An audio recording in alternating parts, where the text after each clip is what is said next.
Good morning, friends. Good morning, everybody. Hey, Lou, good morning to you. Good morning. How are we doing today? Good. Happy New Year to everybody. Happy New Year. It's 2020. We're ready to go.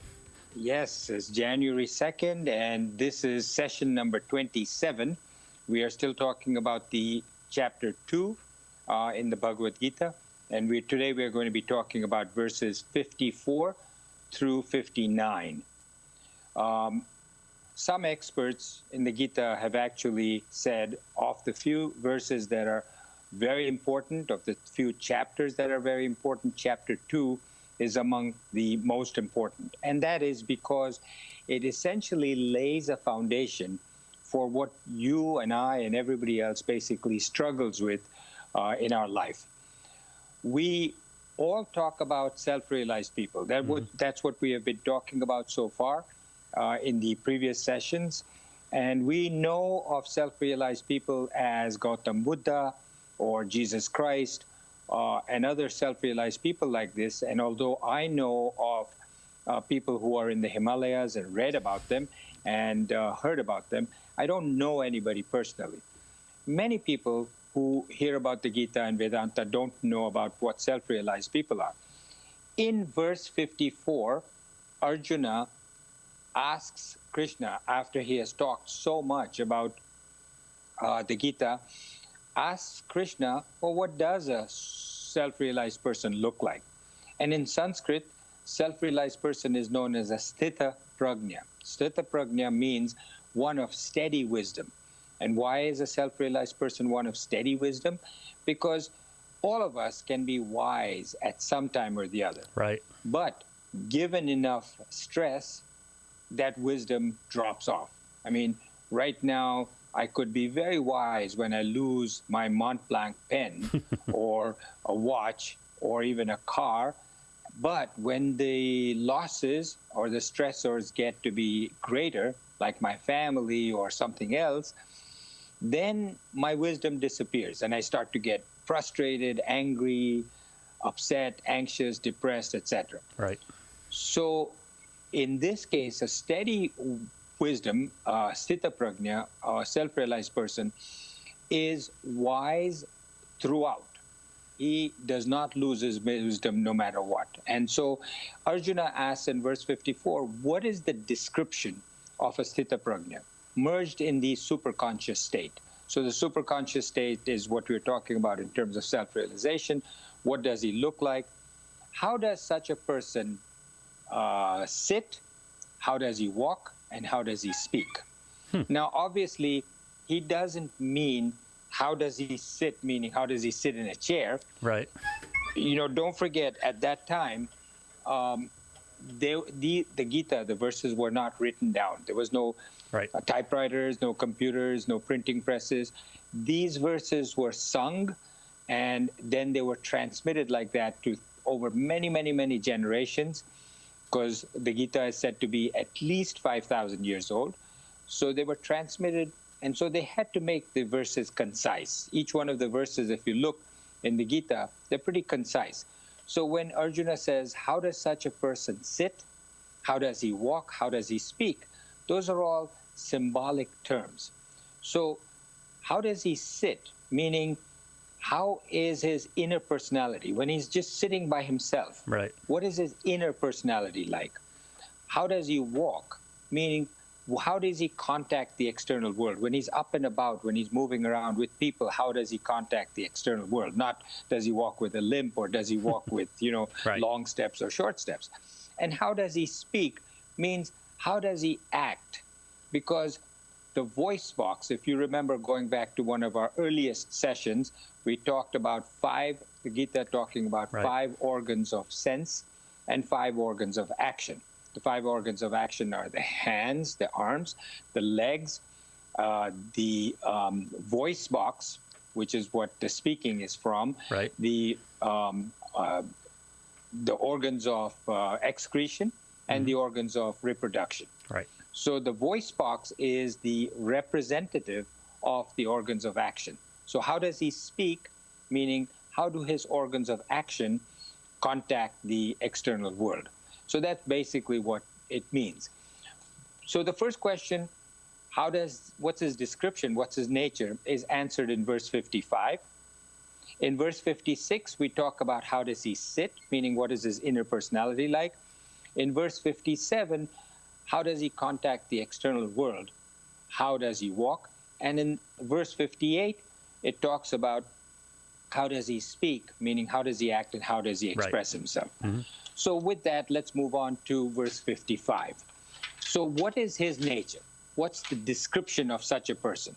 And the answer that Krishna gives is, when one completely, and the important word is completely, when one completely casts off desires, and when one is completely satisfied in the self with a capital S, by the self with a capital S, then one is said to be of steady wisdom. So when one completely casts off desires, when completely satisfied in the self, by the self, then one is of steady wisdom. What does that mean? What it means is that as we become more and more spiritual, you start to gain happiness from within yourself. And that level of happiness is far, far superior to anything in the world. So there is a saying by Erich Fromm said that happiness is basically bringing stress up to a great level, intention, and then releasing it. So you get stressed out. Am I going to get this? Am I going to get this? Am I going to get this? And you get all tense about it. And then when you get it, the tension goes away and you say, oh, I'm so happy. What you're happy about is the fact that the tension has gone away. Right, yeah. So in order to be happy, you first have to be tense first, right? Mm-hmm. We gave the example in one of our previous sessions, somebody, parents who've had their son go away to war, and they've thought he was lost, but then they found him, he's on his way back, and they're craning their necks to see him as he gets off the plane. And as they see him coming, they think it's him, but they're not sure. Right. The tension, are we going to see our son, are we going to get together with him, is so high that when they actually see him, that tension disappears. Erich Fromm says that's what causes happiness. But what the Gita says is, the highest level of happiness is not having that tension at all. Right. Then you're happy all the time. Then the self reveling in the self itself causes the greatest degree of happiness. So you don't need anything from the world if you're happy within yourself. If you're totally happy without anything, then you don't need anything from the world. Right. And as you gain happiness from the higher, the lower drops off. So we've given this example that I've heard from Gautam Jain, that a child, when we were children, we used to play with our toys. Had a set of marbles, for instance, or books or comic books, and we said, oh my God, I will love this till the day I die, right? And as we got older, we dropped off those marbles, dropped off those comic books in favor of other toys, bicycle, girls, whatever. So now our toys are money, fame, power, family. Those are our toys. If somebody were to bring those same toys that we had in childhood and give them to us, marbles or comic books, we'd say, this was nice when I was 7 years old, but I'm not interested anymore. Why?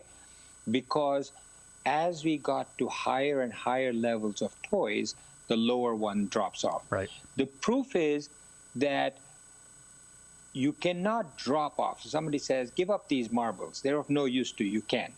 Only when you take up a higher toy, a higher level of something that you care for, the lower drops off. You can never give up anything. You can only take up something higher. Very, very important thing for every one of us to remember. When you reach self-realization, that's the ultimate. So we have to try to get rid of our selfish desire. You may use the world. This, in the next 10 sessions, Krishna is going to say that over and over again. Use the world, use your senses, give in to your desires, but always use your buddhi. Yeah. Always use your intellect in how you participate in the world and how. For example, if you're a diabetic, and we'll come across this example again and again. Right. If you're a diabetic and you are crazy about sweets, the doctor says, listen, buddy, you eat any more sugar, your sugar is going to go higher. You're going to have serious consequences, maybe have problems with your eyesight, You might have to have some amputations. Just watch your sugar intake. Right. But when you see a nice, hot, delicious dessert in front of you, you say, oh, I want to eat that. That's when your mind and your tongue and your eyes are saying, I want to eat that. The intellect, the buddhi, has to say, no, I can't eat that. What Gita says, what the Vedanta says is, go ahead and participate, but use your intellect to allow you to tell you how much to participate. Right. Zero participation, slight participation, or more. So you may use the world, but you should have no value for it. Don't give it undue value. For example, a chief in a primitive tribe, he has these headdress with feathers in it and beads around his chest. Right. And he thinks that because I'm the chief, I've got the most beads and I've got the most feathers. Somebody who's more civilized comes and says, what is all these beads? You can have them. I don't care. So, but to him, it's extremely important. And for us, we feel that that's what's important, all these different things. Socrates said, when I pass a shop, I'm amazed at the number of things that man can do without. Yeah. So it is very, very important for us not to keep saying, I want this, I want this. Simplification of one's life, getting rid of things, cleaning out your closets, not possessing as much, gives you so much more pleasure because it simplifies your life. Your mind can think more clearly.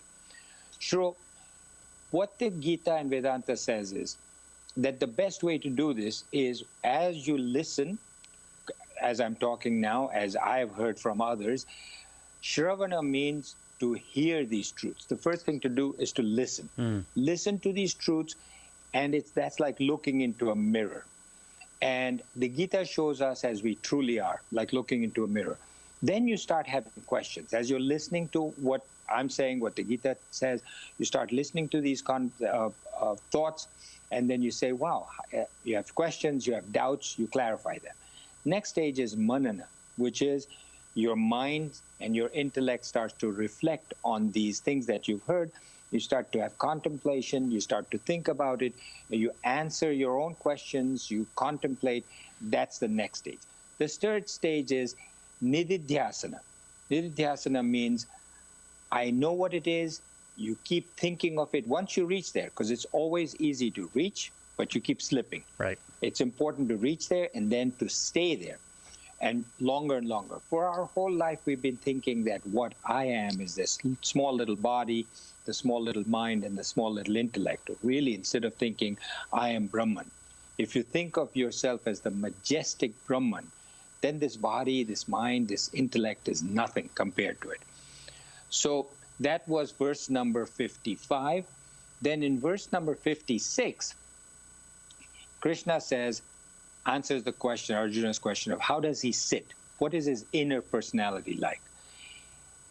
He answers, he whose mind is not agitated, underline not agitated, by sorrow, nor excited, underline excited, by joy, he who is free from desire, fear, and anger, he is called a sage of steady wisdom.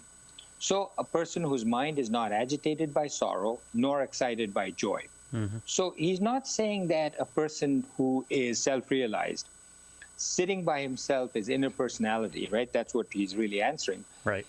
Doesn't have sorrow. He's not saying that. He's saying the sorrow does not cause him to be agitated. So people have heard stories about Jesus Christ or Buddha getting some bad news. You don't see him throwing himself on the ground and crying. Right. He's not getting agitated by the sorrow. He feels the sorrow, but he can deal with it. Right. Or he tells him about joy. We talked about the story of Ram, right? When his stepmother says to him, one minute he's being told he's being coronated the next day to be king. He doesn't jump up and down with joy saying, I'm going to be king tomorrow. And the next day his stepmother says, you're banished from the kingdom for 14 years and you have to stay in this jungle. He doesn't throw himself on the ground with sorrow. So and he who is free from desire, fear, and anger is called a sage of steady wisdom, or sthitaprajna. The fundamental principle of spiritual growth is taking up an interest and love for the higher, just as we talked about before. The lower desires fall off. He's not saying he does not have sorrow or joy. Right. You do have it, but those emotions do not agitate you. The more spiritual you are, the more freedom you have from these emotions. So, free from desires, fear, and anger is the other thing that he says in this verse. A person such as this is free from desires, fear, and anger. If you don't know yourself, you feel that there's a void within yourself. If there's a void, then you fill that void by turning to the world for sense objects. So because you feel that there's a void, you say, okay, maybe that'll give me happiness, this will give me happiness. And you keep turning to it, and you find that you might get a shred of happiness for a short period of time, right. but immediately thereafter it's not. What did we talk about? I think it was the last episode. We talked about dealing with opposite pairs and equanimity and, gain and loss and happiness and sorrow and, Correct. being steady throughout those extremes. Yes. So those are all likes and dislikes, Yep. opposites, raga and dvesha, which are opposites, and that you have to be equanimous throughout all of those. And basically, the same thing keeps coming up again and again for all these. That's why chapter 2 is so important, because one cannot meditate unless you've gotten rid of these desires, because otherwise you Right. close your eyes to meditate and the desires and the mind keeps coming up. So you have to at least move further along the spectrum of desire to get rid of it. So when you have thoughts turning to the world, then those thoughts become attachments. You think of something, you become attached to that person, or keep thinking about that person, and then you say, well, she's an attractive person. So you start thinking about her. Then it becomes a desire. Then that desire becomes a delusion. And that delusion, not in the psychiatric term delusion, but delusion in that there's such desperate need to fulfill that desire that you start to do things that you wouldn't otherwise do. Right. Or you shouldn't do. And that's when your life spirals out of control. Yes. Along the way, when you have a desire for something, if something comes and blocks it, that becomes anger. Yeah. And when the desires are fulfilled, there's an automatic fear of losing. So let's say the desire is fulfilled. If you wanted money, you wanted wealth, you get the wealth, you're afraid of losing it. The Gita talks about this as the triple gates of hell. The triple gates of hell are three things. 1, desire. 2, anger. And 3, fear. Desire for an object or a situation. Anger if that desire is thwarted as the second. And the third gate is fear that you will lose it once you get it. Right. So that was verse 56. In verse 57, Arjuna's question is answered where he asked, how does he walk? Or how does he contact the external world? Krishna's answer is, he who is everywhere without attachment, he who having met good or evil, neither rejoices nor hates, his wisdom is established. So again, the key words here are without attachment. And key word is everywhere. So we can all be great sages if we're removed from the world, right? Let's say I'm living up in the Himalayas. Right. And I'm not a yogi, but yogis who live up there can manage to live in 0-degree temperature. And they don't think of anything because there's no distractions. There's no TV, there's no food, there's no, women to distract them. There's no anything to distract them. Right. But what Krishna is saying is only he who is everywhere, meaning he's in the world, but he's not attached to everything. Attached doesn't mean, in this instance, attached like you are attached to your wife or your kids. He's saying the attachment, like I was saying before, that if one is in the office and there's a woman in the office and you think of her, Right. your thoughts are being attached to her, that kind of attachment with the thoughts. Such a person is without attachment, even though he is everywhere in the world. In our case, our wealth, our children, everywhere, all those things are our attachments. And the Gita says you can be everywhere, have everything, but without attachment. Right. So the examples that Gautam has often given us is that of a rental car and a Right. hotel room. Yeah. And I think we've spoken about this in previous sessions, but one cannot repeat it often enough, and maybe No. some of them have not heard And this I like example. this example because people can, they find it accessible. They can relate to it. Right. So you go on a vacation, you rent a rental car. You might have the same car at home or you're about to buy it. But if you buy a nice, expensive car, as you're taking it out of the showroom, Gautam explained, that if you go through a ditch and the car hits a ditch, your heart goes up and you say, oh my God, my car went through a ditch. But if the same car is a rental car, you say, wow, what great shock absorbers it has. And you just keep on driving, Right. and you accept that without an issue. If you get into an accident, you say, the insurance company will pay for it. Good thing I bought insurance on it. Right. If you're in a hotel room, the same TV, the same bed, the same king-size bed, same mattresses, everything, and you say, wow, this is so great. Because there's no attachment to it, you find that it's more pleasurable. And that's what Krishna says should be your behavior towards life itself, without attachment. Right. So verse number 58 is a verse that I like a lot personally. Everybody has some favorites. This is one of my favorites. Verse number 58 says, when like the tortoise drawing in its limbs on all sides, he, meaning the self-realized person, withdraws his senses from sense objects, then his wisdom is established. Like the tortoise, withdrawing its limbs from all sides, the self-realized person withdraws his sense objects, his wisdom is established. So this is, to me, a very important verse, because I find that these senses need to be pulled back. Mm-hmm. So how do sense organs work? There's 3 R's. Not reading, writing, arithmetic. 3 R's are receipt of a stimulus, reaction to that stimulus, and then response to that stimulus. So if my wife were cooking something and I'm coming down and I say, okay, I'm on a diet today, I'm not going to eat. Yeah. But I smell delicious food smell coming from the kitchen. Right. I say, oh, that's my favorite. What happened? I received a stimulus in my nose. I smelled it. Right. Now I come and I say, whoa, I start to react to it. My organs of action, my feet start to propel me, ambulate me towards that smell. I walk towards the kitchen. I look, I say, wow, this is my favorite. Diet goes out the window. Yep. Here comes the 3rd R, which is reaction. I take the spoon, I put it in my mouth. I say, that is delicious. What happened?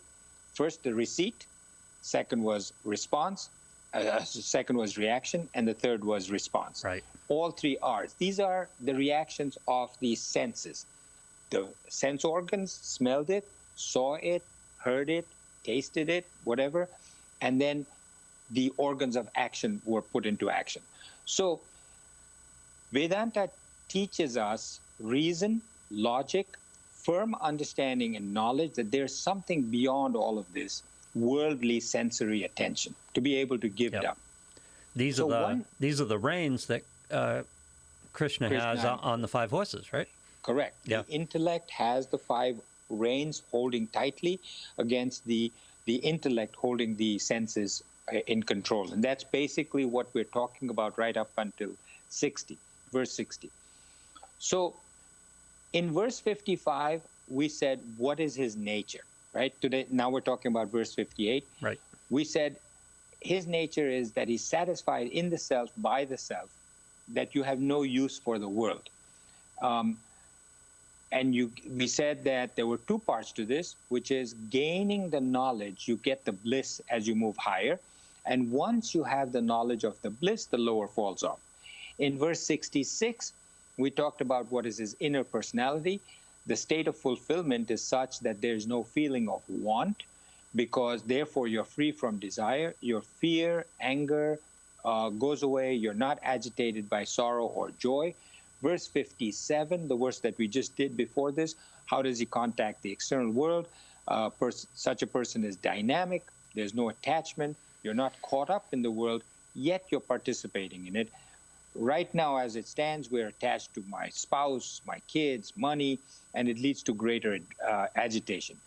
Imagine if we could do this with no bondage. What is bondage? We say, the Gita says, all of this is bondage because you're bound to the external world right. for your inner happiness. Now comes verse 58. How does he speak? How does he act in the world? How does he react to the external world? The tortoise or turtle has a shell. Inside is a body, and it's got 4 limbs, a head, and a tail, 6 altogether. Right. And the minute a tortoise sees danger, what does it do? It withdraws its 4 limbs, it withdraws its head and tail. All you see is a shell, and the sun is up above.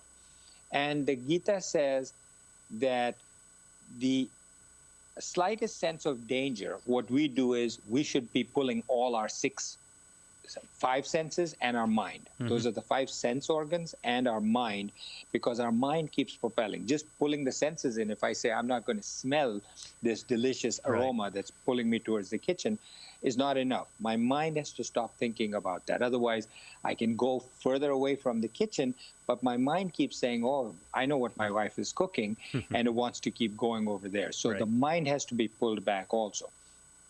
So any sign of danger, just like the tortoise pulls its 6 sense, its limbs inside, we have to do that and bring them under the protection of the intellect. So in this example, the shell of the tortoise is the intellect, and the 6 limbs are the sense organs and the mind. Right. So we heard at the saying that fools learn from their own experiences. But we also learn from these sayings that the wise learn from other people's experiences. Yes. So, for example, if somebody asked me, why don't you do drugs? I wouldn't have a good enough answer to say, I don't do drugs because I tried it once and I don't like it. Right. I've never tried drugs. So why did I not try drugs? Because I know from other people's experiences that they're not good. So I say, I never tried drugs because I heard that they create major problems for other people. Right. So the Vedanta, Gita, scriptures teaches us other people's experiences. The sages that have come for thousands and thousands of years, not just 1 or 2. There have been thousands of these sages. They all confirm that what the scriptures teach us is true. We don't rely on one person, Krishna, saying this is what it is, and therefore you have to believe it. It has gone on for thousands of years, and everybody says that what's in here is true. If that is the case, then we should learn from those experiences that there's some truth to this. So the best armor is to stay out of gunshot range, right? Yeah. If you don't want to get shot, just stay away from the guns. Stay far away from. Stay away from temptation is basically what it means. Right. If you're not going to be able to respond. So the best safety lies in fear, says Hamlet. Stay away from danger. Stay alert to danger and its consequences. So what are the if I'm an alcoholic, my weakness is alcohol, right, the best thing for me to do is to stay away from those people who are going to make me want to drink. Right. You know, if I'm getting together with my buddies and they all tell jokes and stories of the past and we all say, right, cheers, let's talk about old times, and that's fun for me. Yep. The one thing to do is to stay away from those friends and environments that cause it. If I'm tempted to do gambling, I got to stay away from casinos. If right, I'm tempted to drink alcohol, got to stay away from bars. So stay away from wrong company, stay away from the wrong environment. You need to know, we need to know, each one of us, where our weaknesses are. Every one of us has a different weakness. Some people have a weakness for food. Right. They may be diabetic. They may be obese. Such a person needs to stay away from those areas that cause them to collapse in front of such a temptation. Right. But if you don't know where your weakness is, that doesn't work. So the first thing to do is to have some self-awareness and go away from those areas. Merge yourself with company that helps you stay away from these areas. So that's why places like AA, right, Alcoholics Anonymous, says get together with the people who are in similar situations who can help you. right. So what you don't want to do is to get together with people that go to the bar all the time and enjoy themselves. No. So Oliver Goldsmith said, where wealth accumulates, men decay. So Oliver Goldsmith said, where wealth accumulates, men decay. So people just accumulate wealth without spending it. It causes you to decay. Wealth in and of itself is something that is, we misunderstand it. If you have money, if you have wealth, understand that unless we spend it, meaning it's got to come out of your hand to spend it, that money is of no use to us. Right. It only causes us decay. Only when you give it and you get something in return, you say, okay, now I can enjoy myself. So in order to do that, you've got to give it away. So in Hindu mythology, there are two gods and goddesses for wealth. One is Lakshmi. Lakshmi is the goddess of wealth. You've seen her. Hindus know about her very well because she's got arms with money pouring out of the arms, 8 arms, money coming out of them. And she's extremely attractive and beautiful. She's married to Vishnu. Vishnu is the god of preservation. So symbolically, Vishnu and Lakshmi, which is preservation and wealth, right, are married to each other. Symbolically, it makes sense.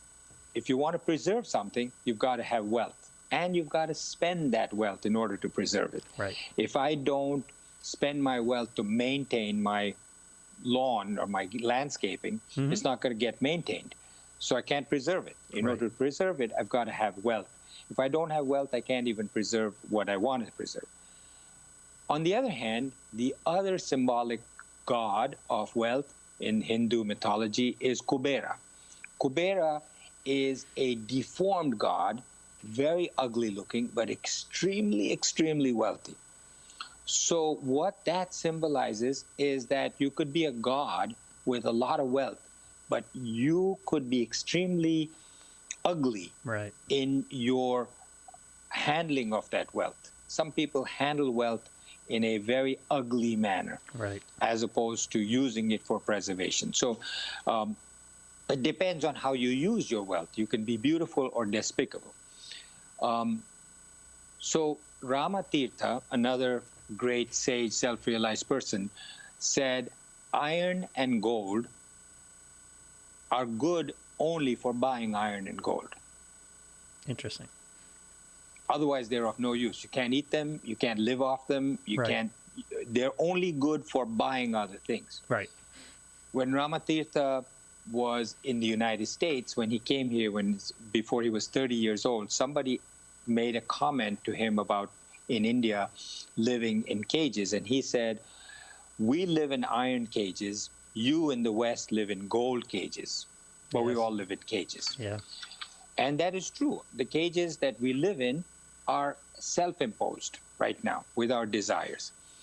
So the last of these verses, verse 59, says, the sense objects turn away from an abstinent man, but not the relish. Even his relish turns away on seeing the Supreme.